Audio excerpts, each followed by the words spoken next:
Stop buang waktu untuk 3 hal ini, karena hidup kita cuma sekali, masa muda gak akan terulang 2 kali, dan ini masanya kita memberi arti, bukan cari sensasi.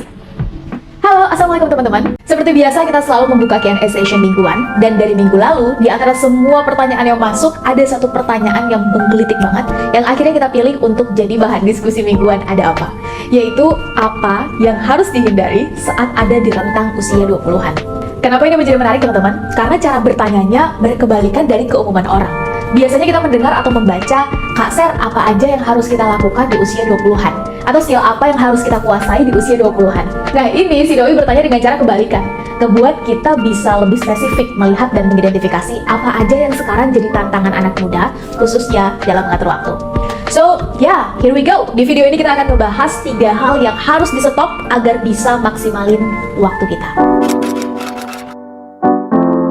2 alasan kenapa pertanyaan ini menurut Sally dan tim penting. Alasan yang pertama, tantangan kita di zaman sekarang adalah we over, alias kita berlebihan. Over knowing, over information, over acting, over reaction, overthinking, dan over lainnya. Yang sebetulnya kadarnya misalnya segini nih, terus kita lebih-lebihkan jadi segini. Sedangkan hukum alam ternyata mengatakan segala sesuatu yang berlebihan itu gak baik. Maka untuk work-life balance, mari kita pastikan kita melakukan segala sesuatu sesuai dengan kadarnya. Dan alasan yang kedua adalah waktu muda kita itu terlalu berharga. Sayang banget kalau waktu muda kita habis dan terlewati begitu aja tanpa ada perubahan yang berarti, hanya karena kita nggak punya self-management yang baik. By the way teman-teman, sebetulnya pembahasan tentang self-management itu luas banget dan udah kita buatkan juga videonya, nanti linknya akan kita taruh di box description di bawah. Namun di video ini kita akan lebih fokus pada time management atau mengelola waktu dengan mengeliminasi hal-hal yang akan mengganggu produktivitas dan fokus kita dalam melakukan sesuatu dan menyelesaikan sesuatu. Oke, kita langsung aja. Ini dia 3 hal yang harus kita stop kalau kita mau lebih produktif dan menghargai minimal waktu kita sendiri. Yang pertama, stop buang waktu untuk sesuatu yang gak sesuai dengan target kita. Di antara semua hal yang akan kita bahas di video ini teman-teman, muara atau hulunya adalah having a goal or target. Punya visi, punya goal, itu menurut saya penting banget. Karena itu yang akan jadi alat ukur kita dalam membuat skala prioritas nantinya. Mana yang dikerjakan lebih dulu, mana yang harus ditinggalkan, mana kesempatan yang harus diambil, dan mana yang harus didelegasikan ke orang. Nah, buat kita yang udah punya target atau goal, baik dalam jangka pendek maupun jangka panjang, stop melakukan sesuatu yang itu nggak sesuai dengan target atau goal kita teman-teman. Karena mau nggak mau, suka nggak suka, itu akan jadi distraksi yang akan mengganggu fokus kita dalam menyelesaikan pekerjaan yang seharusnya kita kerjakan. Atau membuat kita membutuhkan waktu lebih lama dalam menyelesaikannya. Karena fokus kita kan terbagi ya. Atau yang lebih minimal lagi nih, kita tetap bisa menyelesaikannya tepat waktu, namun kualitas hasilnya akan berbeda dengan saat fokus kita optimal. Saya tahu ini gampang diucap, tapi agak sulit saat prakteknya nanti. Bener gak? Mengingat di zaman sekarang, harus kita akui teknologi udah makin canggih dan kita amat sangat terbiasa untuk multitasking. Maka di zaman sekarang, ada satu skill yang penting banget untuk melengkapi poin pertama, yaitu berani mengatakan tidak pada sesuatu yang menurut kita nggak penting. Jangan mau jadi yes man atau people pleasure teman-teman. Yang ini sekaligus akan menjadi poin kedua saya di video ini, yaitu stop buang waktu untuk menyenangkan semua orang. Karena bukan itu tujuan kita manusia diciptakan. Dan gak akan mampu juga kita membuat semua orang senang atau semua orang happy dengan keputusan, dengan tindakan, dan dengan pilihan-pilihan hidup kita. Dari sini kita akan berani untuk membuat dan membedakan mana circle pertama, mana circle kedua, circle ketiga, dan seterusnya dalam hidup kita.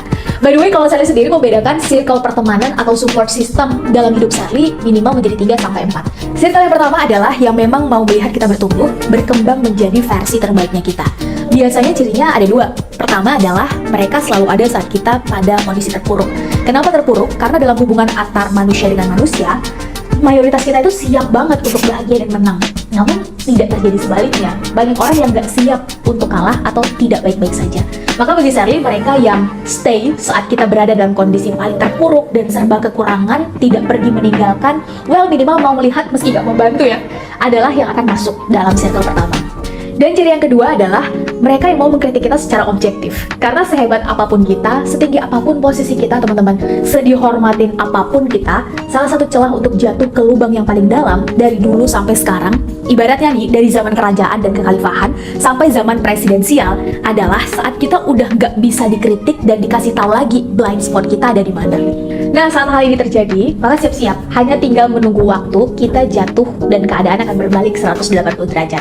Circle yang kedua bagi Sherly adalah teman-teman yang ada saat kita butuhkan, meski tidak dalam kondisi terpuruk. Jadi saat kita happy, saat kita menang, saat kita berada di atas, mereka juga akan hadir. Dan circle ketiga adalah yang ada tidak ada mereka, kita tetap bisa jalan. Mereka yang biasanya jadi tim hore dalam kehidupan kita. Kalau menang akan tepuk tangan, kalau kalah juga akan menyoraki. Semua yang kita lakukan akan menjadi bahan pembicaraan mereka.